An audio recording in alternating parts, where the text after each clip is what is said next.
کومې میلمستیا ته لاړ شي سملاسي د ډوډۍ عکسونه واخلي او په سوشل میډیا باندې خپاره کړي.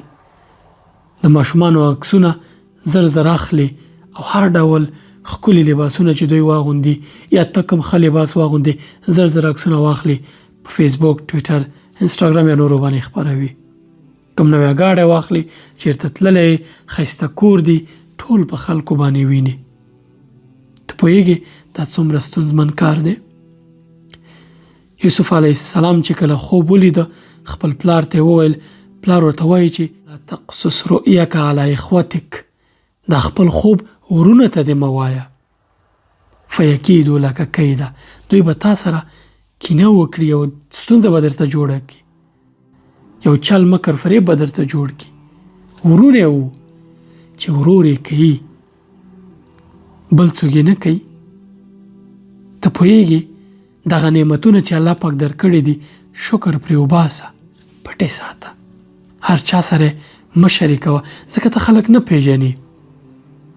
د یوه انسان سترګې او د هغې تاثیر یا نظر کوای شي ستا دا ټول نعمتونه له منځه یوسي. دا په حدیث ثابته ده.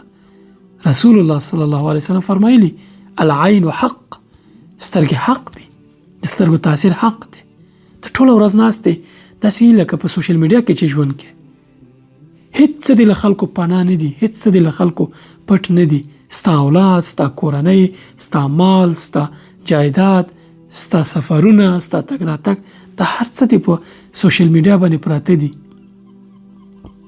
نه یوازې دا چې یو څوک درته عادي امنیتي مشکل هم جوړولی شي، بلکې دا سترګو نه باید خوندي وساتې ځان. که ته په سوشل میډیا کې ژوند کې ژوند دې له ډېرو ناخوالو ډکېدی شي او سترګو تاثیر حق دی.